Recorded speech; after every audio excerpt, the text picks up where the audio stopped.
So can I get your first and last name, please? Jarmaine Mcchriston. And what is your role here with the Bernalillo Spartans? I'm the defensive coordinator. So I gotta ask, man, you know the origin story of the Goon Squad name, the alter ego. Can you please explain it to the people? So when we got here 10 years ago, there was this storied history behind the Spartan basketball. And football was still fairly new.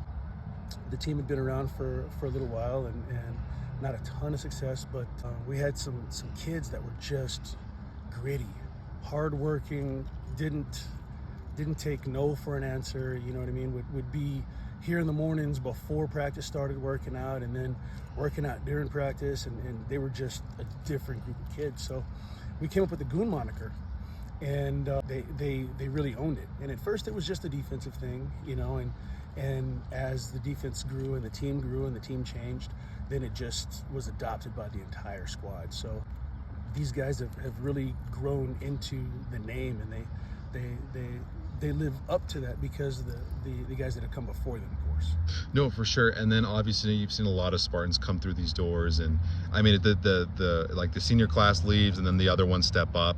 Who are some guys that throughout your 10 years of being here that are just like those model guys that have, like, you can just clone 100 of them? Or maybe when you're talking to the new guys, you're saying that the way that this guy did it was the right way. So it's funny that you say that, because every year we have what we call the Goon Bowl. And so we bring all of the alumni back in, and they play 7-on-7 against one another. Mm-hmm. And then they meet with the team and they talk to the team a little bit. So we've got guys like Aiden Madrid, who, gosh, that guy was hands down one of the best linebackers, one of the best overall young men that I've ever coached. You got guys like Michael Mays, Ryan Mays, Sean Mays. All three of the Mays boys were awesome to coach. Reyes and his brother Tristan, Ludi Herrera, both of them were phenomenal athletes. Matter of fact, Tristan is still to this day playing rugby for Mexico Tech. There's been, I mean, if I tried to list all of the upstanding young men that have come through this program, we'd be here all day. But you know, those guys set the foundation for what came next, and till this day you can still hear the kids talking about them. And then, so for people unfamiliar with the Bernalillo Spartan defense and your guys' mentality, how would you describe your philosophies? How would you describe the way that you guys play and the way you like to live? We're gritty, we're hard-nosed football. We're going to hit you, and we're going to keep hitting you until one of two things happens. Either you don't want to get hit anymore and you lay down, or you know, the game's over. You know, that's all there is to it. We're just going to keep coming, and it's bred all the way through. Our eighth graders have the same mentality. Mm-hmm.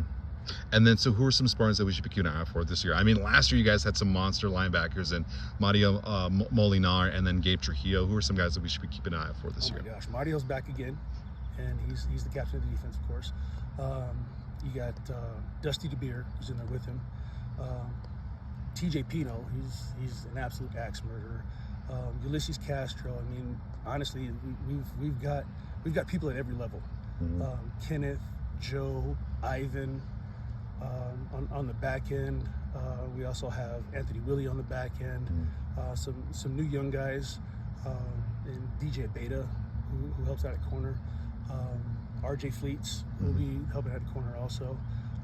Riley Tafoya, who's a sophomore that really nobody has seen yet, came in during the Bloomfield game and helped us out in the fourth quarter, which was a huge game for us. You know, that was the semifinal round of the playoffs, and managed to get, I think he ended up getting like 6 solo tackles that game. So, you know, we've got some guys that are ready to contribute, some guys that are ready to do things, both in the senior class and as well as the classes coming up behind them as well. And then the last thing is just that obviously, you know, these interviews, the summer preparations, all that's about to end because the season, the actual game is about to be here. So just as somebody who's been in football for such a long time, how does that feel? You know, to be back in football, no more talking, just go up there, lace them up and play ball. It's the best feeling in the world, because at the end of the day, you know, you're 11 against whoever you're playing against, they're 11 on the field, and find out who's better that day. You know, and that's really what we want to do, is just keep testing ourselves every week to find out how good we really can be. Perfect. Thank you so much, Coach, and good luck during this season.